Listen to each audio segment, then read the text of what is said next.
MLC Kavitha bail కోసమే ఢిల్లీకి వెళ్లామంటూ BRS working president KTR clarity ఇచ్చారు. తాము ఢిల్లీ వెళ్లింది పార్టీ విలీనం కోసమేనంటూ జరుగుతున్న ప్రచారాన్ని ఆయన ఖండించారు. కవిత బెయిల్, ఎమ్మెల్సీ అనర్హత, ఎమ్మెల్యేల పార్టీ ఫిరాయింపులు తదితర అంశాలపై మాట్లాడేందుకే వెళ్లామన్నారు. కొద్ది వారాల్లో కవితకు బెయిల్ వస్తుందని తాము నమ్ముతున్నామన్నారు. పాత జైలు కావడంతో అక్కడ వసతులు బాగోలేక ఇబ్బంది పడుతోందంటున్నారు కేటీఆర్.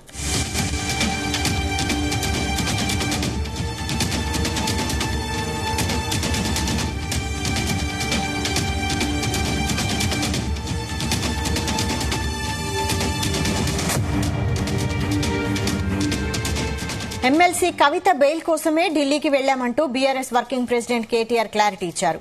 తాము ఢిల్లీ వెళ్లింది పార్టీ విలీనం కోసమేనంటూ జరుగుతున్న ప్రచారాన్ని ఆయన ఖండించారు. కవిత బెయిల్, ఎమ్మెల్సీ అనర్హత, ఎమ్మెల్యేల పార్టీ ఫిరాయింపులు తదితర అంశాలపై మాట్లాడేందుకే వెళ్లామన్నారు. కొద్ది వారాల్లో కవితకు బెయిల్ వస్తుందని తాము నమ్ముతున్నామన్నారు. పాత జైలు కావడంతో అక్కడ వసతులు బాగోలేక ఇబ్బంది పడుతున్నారు కవిత అన్నారు కేటీఆర్.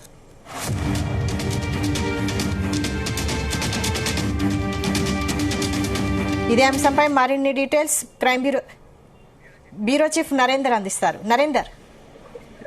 రైట్ వైశాలి, కేటీఆర్ ఉదయం ఒక ప్రెస్ కాన్ఫరెన్స్ నిర్వహించారు. దాంట్లో ఈ మధ్యకాలంలో జరిగినటువంటి పరిణామాలు, తదితర అంశాలు, ఈ మధ్యకాలంలో కూలినటువంటి ప్రాజెక్టు సంబంధించినటువంటి అంశం మీద మాట్లాడారు. దాని తర్వాత కేటీఆర్ ఇష్టాగోష్ఠి చిట్చాటు ఒకటి నిర్వహించారు. దీంట్లో ప్రధానంగా ఒకటి రెండు యూట్యూబ్ ఛానళ్లు ఇష్టానుసారంగా బీజేపీలో బీఆర్ఎస్ విలీనం అనేటువంటి అంశం మీద పదే పదే వార్తలు నడుపుతున్నాయి. ఇది అలాంటి వాటిపై కేసులు వేస్తామని కూడా చెప్పే ప్రయత్నం చేశారు. ముమ్మాటికి మా పార్టీ ఏ పార్టీలో విలీనం లాంటి చర్చ కాదు, అలాంటి ఊహ కూడా అందదు.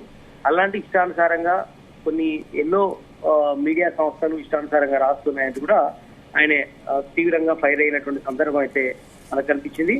ఆ అంశంతో పాటు మిగతా అంశాలు కూడా ఉంది. ఎందుకంటే మేము వివిధ అంశాల మీద లీగల్ ఫైట్ కోసం ఢిల్లీకి వెళ్ళాము.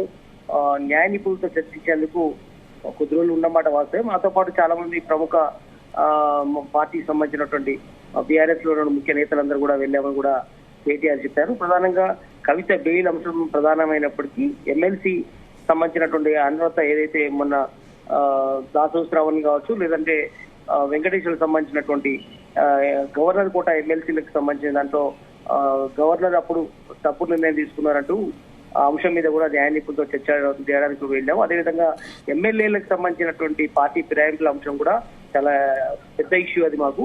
ఎందుకంటే ఇప్పటికి 10 మంది వెళ్ళారు.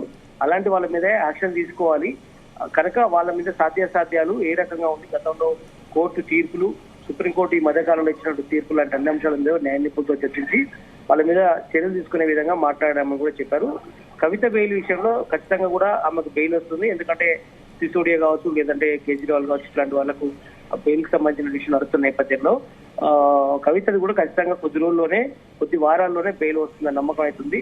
వాస్తవానికి కొన్ని ఛానళ్లు కావచ్చు, కొంతమంది లేదా ఇతర పార్టీలు కావచ్చు, బీజేపీ కానీ కాంగ్రెస్ ఆరోపణలు చేస్తున్నట్టుగా కవిత ఎక్కడ తప్పు చేయలేదు. ఎమ్మెల్సీ కవిత ఎక్కడ కూడా తప్పు చేయలేదు. కేవలం విచారణ దశలో ఉన్నటువంటి దాంట్లో ఇష్టానుసారంగా రాయడం కరెక్ట్ కాదు.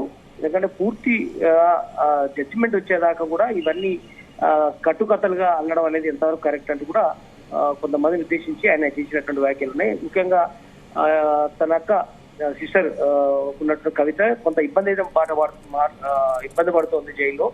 బీహార్ జైలు చాలా పెద్దది, అక్కడ సరైనటువంటి వసతులు లేవు. వాష్రూమ్స్ నుంచి మొదలు పెడితే అక్కడ ఉన్నటువంటి వాతావరణం కావచ్చు, శుభ్రత, హైజీనిక్ గా ఏమాత్రం లేదని కూడా స్వయంగా నేను చూసి వచ్చానని కూడా కేటీఆర్ చెప్పారు. తన సిస్టరు గైనిక్ సమస్యతో పాటు వివిధ రకాల అనారోగ్య సమస్యలు కొంత గురైంది కనుక కొంత ఇబ్బంది పడుతోంది అనే విషయాన్ని అయితే చెప్పే ప్రయత్నం చేస్తున్నారు. కనుక అక్కడ డే టైంలో కాదు, రాత్రి టైంలో కూడా ఇష్టానుసారంగా లైట్లు వేయడం వల్ల నిద్ర కూడా భంగం కలుగుతుంది కనుక వివిధ రకాల సమస్యలు వస్తున్నాయి అని కూడా తన బాధను, తన సిస్టర్ సంబంధించినటువంటి బాధను బయట వ్యక్తపరిచాడు. ముఖ్యంగా సీతారామ ప్రాజెక్టు ఆ ఇష్యూ పక్క పెడితే సీతారామ ప్రాజెక్టు విషయంలో ఈ నెల 12 లేదా 13వ తేదీలో టీఆర్ఎస్ పార్టీ తరఫున మేము కొంతమంది వెళ్ళబోతున్నాం. 12 లేదా 13 తేదీన విజిట్ చేస్తాం, సందర్శించి అక్కడ జరుగుతున్న అంశాన్ని మొత్తం కూడా చెప్తామని కూడా చెప్పారు. అదేవిధంగా ఇంతకుముందు మనం చెప్పుకున్నట్టుగా కొన్ని ఛానల్లో ఇష్టానుసారంగా టీఆర్ఎస్ బీజేపీలో విజయం లాంటి వ్యాఖ్యలు ఏదైతే చేస్తున్నారో ఇక్కడి నుంచి ఊకునేది లేదు, అట్లాంటి యూట్యూబ్ ఛానల్ మీద చర్యలు తీసుకునే విధంగా కూడా మేము ఫైట్ చేస్తామంటూ కూడా ఆయన చెప్పే ప్రయత్నం చేశారు.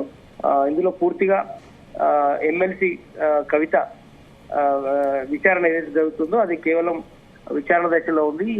కేవలం ఇట్లాంటి దశలో ఉన్న నేపథ్యంలో ఇష్టానుసారంగా మాట్లాడడం కానీ ఇది కూడా కరెక్ట్ కాదు. ఆమె ఎక్కడ తప్పు చేయలేదు. మేము కూడా గతంలో జైలుకు పోయించాము. జైల్లో ఉండే వాళ్ళ బాధ ఏందో మనకు తెలుసు కనుక ఎలాంటి చేయని తప్పుకు ఇష్టానుసారంగా ఇలా ఎదుర్కోవడం అనేది కొంత ఇబ్బందిగానే అవుతుంది. ఖచ్చితంగా మేము లీగల్ గా పోతామనేటువంటి విషయం మీద కూడా కేటీఆర్ తన చిట్ చాట్ లో వ్యాఖ్యానించినటువంటి సందర్భం అయితే మనం చూస్తున్నాం. అయితే పార్టీ వీడిన ఎమ్మెల్యేలపై అనర్హత వేటు అంశంపై కూడా వెళ్లామంటున్నారుగా, దీనికి సంబంధించిన అప్డేట్స్ ఏంటి? ఖచ్చితంగా, ఎందుకంటే 3 అంశాల మీద మేము ఢిల్లీకి వెళ్ళాము. కేవలం కవిత ఇష్యూ ఒకటే కాదో, లేదంటే కొంతమంది బయట ఆరోపణ చేస్తున్నట్టుగా కాంగ్రెస్ గాలో ఇంకోలో ఇష్టానుసారంగా ఆరోపణ చేస్తున్నట్టుగా బీజేపీలో విలీనం చేసేందుకు బీఆర్ఎస్ వాళ్ళు కవిత బెయిల్ విషయంలో తా మీద రాజీ పడ్డట్టు పార్టీ విలీనం చేస్తే అన్ని బెయిల్ కావచ్చు మిగతా పూర్తి కేసు కొట్టేయడం లాంటి ఆరోపణలు ఏదైతే బయట చేస్తుందో ఇట్లాంటి అన్ని అంశాలన్నీ కూడా శుద్ధ తప్పు, ఇలాంటి వాళ్ళకి చర్యలు తీసుకుంటామని చెప్తూనే 3 అంశాల మీద ఢిల్లీకి వెళ్ళాము. కవిత బెయిల్తో పాటు ఎమ్మెల్సీ అనర్హత విషయం కావచ్చు, ఎమ్మెల్యేల పార్టీ ఫిరాయింపులకు సంబంధించి కూడా మాట్లాడడం. ముఖ్యంగా ఎమ్మెల్యేల పార్టీ ఫిరాయింపుల విషయం మాత్రం చాలా సీరియస్ గానే తీసుకుంది పార్టీ. ఇప్పటికే తమ అధినేత కేసీఆర్ తో పాటు తాను గాని హరీష్ రావు గాని వీళ్ళందరం కూడా ఇప్పటికే పదే చెప్పాము. ఎవరైతే వెళ్లారో వాళ్ళందరి మీద చర్యలు ఉంటాయి. ముఖ్యంగా దాన నాగేందర్ పార్టీ మారాడు అందరికంటే ముందు, ఆయన కావచ్చు లేదా ఆయన పోటీ చేయడం కూడా జరిగింది ఎంపీగా. కనుక అట్లాంటి వాళ్ళ మీద మొత్తం చాలా సీరియస్ యాక్షన్ ఉంటుంది.